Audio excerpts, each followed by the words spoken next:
See before you a man who has lived for centuries. Hello, everyone. My name is Ryan Cam, and welcome back to my Road to Wolfman, where I'm covering every single Universal Studios Wolfman film in honor of Wolfman coming in January. I've already covered everything up to House of Frankenstein, link in the eye in the right-hand corner if you would like to check that out. But for right now, let's get into the one that is considered to be the end of an era, House of Dracula. House of Dracula sees the return of Earl C. Kenton returning from House of Frankenstein and sees the second to last performance of Lon Chaney Jr. as the Wolfman and the last performance of Dracula by John Carradine. Lon Chaney would be back for the official last Universal Monsters film, but we'll get to that next week. But House of Dracula is pretty much the end of an era. I won't get too deep into the weeds here, but let's just say Universal were not a huge fan of their monster films. And when key figures like Carl Laemmle Jr., who produced all of these movies, stepped away, yeah, it was only a matter of time before the monsters got the axe. And so it was about 1945 where the axe was dropping. But also, Universal was just trying to get away from horror entirely because World War II was just wrapping up, and everyone was just like, yeah, there's enough real bad stuff going on out there. I don't think we need to see like scary stuff on the movie screens for a while. Horror would still be around throughout the 40s and into the 50s, but it would see a big metamorphosis. But that's a whole nother story for a whole nother time. Putting the period at the end of this particular sentence, this is regarded as the last serious Universal Monsters film. And the next one that I'm covering is definitely played up more for laughs. I was not a huge fan of House of Frankenstein. I thought there was too much going on there.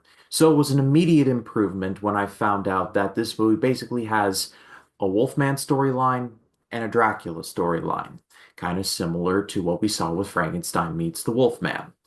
And this is not nearly as good as this is better than House of Frankenstein, but it's not better by much. Again, you see a definite de-emphasis on the Wolfman and more emphasis on Dracula. I mean, it makes total sense. The movie is called House of Dracula. And the Dracula stuff is good, and I'll get to that. But it just begs the question, why is the Wolfman even here? Other than he's a name, you gotta slap the name on the marquee, and that's just how it goes. But like I talked about, John Carradine was great once again as Dracula.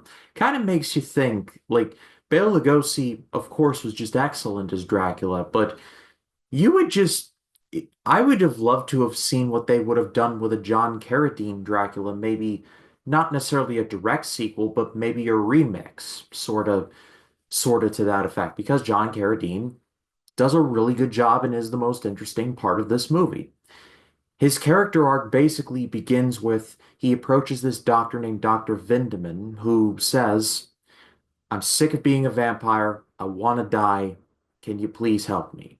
It's kind of similar to what you see in Frankenstein meets the Wolfman, where the Wolfman wants to die. So it's a nice kind of role reversal, sort of, kind of. And I just now realized I called him Dr. Vindeman. His name is Dr. Edelman. Vindeman was in the last movie. My bad. But Dr. Edelman says, I'll see what I can do, gives Dracula a blood transfusion, and that is apparently enough to work. You what? This is one of the things that kind of took me out of the movie quite a bit because in a franchise that is centered around vampires and werewolves, two things that technically speaking do not exist, you still have to scratch your head and go, I don't think a blood transfusion would stop you from becoming a vampire. But that's just me, I guess. But like I said, Carradine crushes it, and Dracula's the most interesting part of the movie. He has a great scene involving a woman playing the piano, and he basically hypnotizes her to keep playing the piano because even though he is dead set on getting rid of his vampirism, he basically is like the old adage of the scorpion and the frog.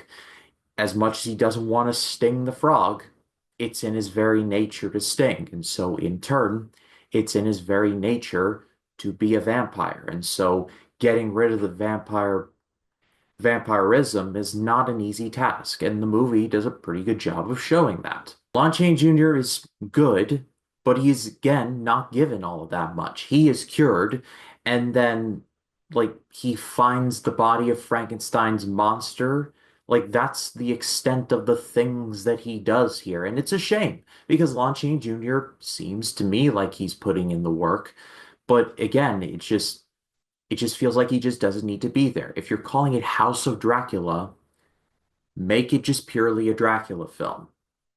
That's it. But possibly the most ludicrous thing that comes out of this movie is that when Dracula gets the blood transfusion and is cured, the then gets transferred into Dr. Edelman, and suddenly Dr. Edelman becomes a murderer. Yeah, I talked about in House of Frankenstein how they were running out of ideas. Well, they were scraping the bottom of the barrel so much they were getting barrel shavings in their hands when coming up with the script for House of Dracula.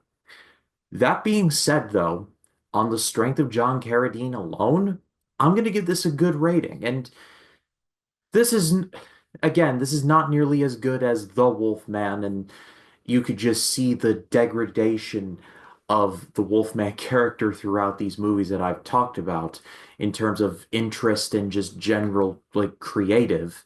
But at the same time, what is presented on screen is actually compelling and bursts to the point where hate, I can't necessarily hate it.